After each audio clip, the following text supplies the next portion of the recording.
Now I've got two projects I'm going to talk about today. One is completely finished and the other one is not completely finished, but I've reached a landmark in the making of this, and that's the Wasabi quilt. So I'm going to talk about that in a minute, and I'm going to first of all tell you about the project I've finished. It's been a long time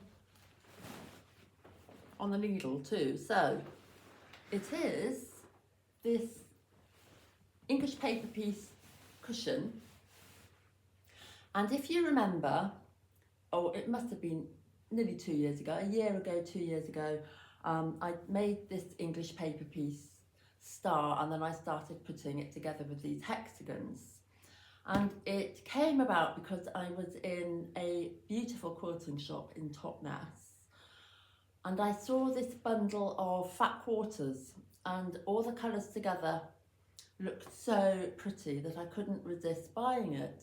However, when I got home and I undid the pack and I really looked at the fabrics, I didn't like them. I wasn't really that keen on them. I wouldn't say I hated them, but I just wasn't that keen.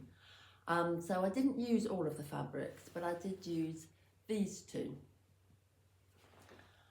And I made the stars, which set off my idea for making the Christmas stars, English paper piece Christmas stars, which you've seen me making. And then I made these hexagons by joining 3 diamonds, and obviously these are 6 diamonds joined together. So I didn't really know what I wanted to do with it because I didn't want to make it any bigger and I didn't want to buy more fabric for it. So I decided to turn it into a cushion. I have quilted it by stitching in the ditch, and I do love that phrase. So you shouldn't be able to see the stitching very well, but there are some places it's gone a little bit haywire, but I'm not going to speak about that. I'm not going to let it worry me. And then I stitched the whole, using a machine, the whole piece onto this piece of backing fabric. I then turned it into a pillowcase cushion, as you can see here. So it's easy for the cushion pad to be fitted in.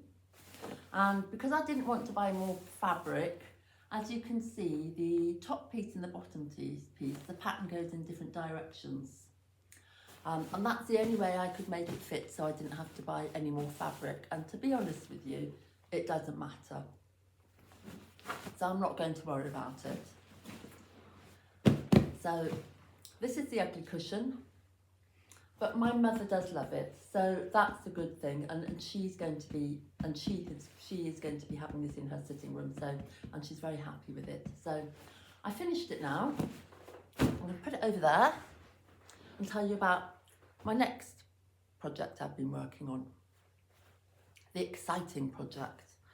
Now, this is a project I would not necessarily have chosen to do because I go for more traditional florals, Liberty type fabrics, but I really wanted to make my first project to be something where I learned how to do some different techniques. So I've had to learn to put together fabrics to make this sort of checkerboard effect. And then the rest of it is actually a log cabin, really. And that's quite strange because I've never actually liked log cabin quilts. Whenever I've seen any online, I thought, oh, I'm not sure about that. But it has made me want to explore the log cabin a little bit more, and it is a useful technique. So I will be talking about that in the future. Now, as I was saying in my last video about accuracy, it is of course important to be as accurate as you possibly can, especially when you come to a checkerboard effect. And I must admit, when it's come to the log cabin bit, things have occasionally gone a bit haywire, but you can't see it, so I'm not going to tell you where it is. It doesn't matter. I have learnt from it, and that's what it's all about. That's what making these things is all about, so that I improve for the future. So, 9. they are, in fact, I've just spotted, I haven't put the white border on this one, so I haven't quite finished all 9, so I'm going to have to do that.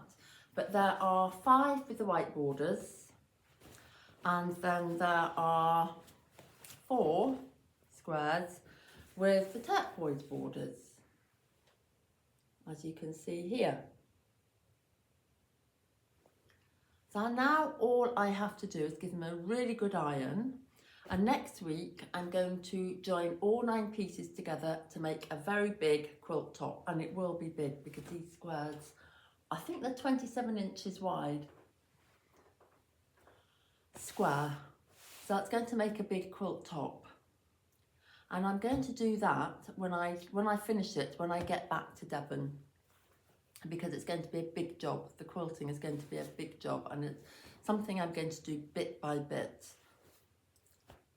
So yes, so when I've done that, and I will show you when I've joined all 9 pieces and tell you more about how I'm going to quilt it then. But now I've done these 9 pieces, which was a big job, it's freed some of my time up to get on with my other projects I'm doing. For I've been meaning to get this lovely cowl started with this beautiful yarn for a long time. So now that's out of the way, I can concentrate on this. And you may notice in the background on YouTube, I'm also doing some projects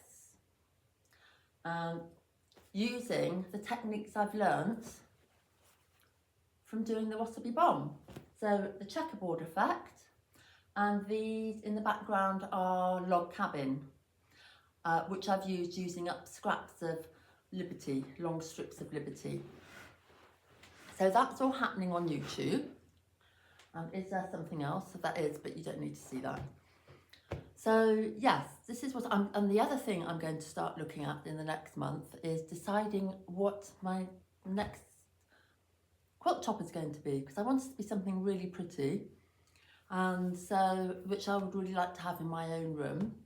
So that's my next project I'm going to be thinking about on the quilting side of things. And I've also in the next couple of months got to start thinking about my next Christmas decoration projects, which I may well this year based on hearts. Last year's was stars, and this year's going to be hearts. So and maybe some needle felting animals. So we will see how that goes, and I will let you know more about that as we go along.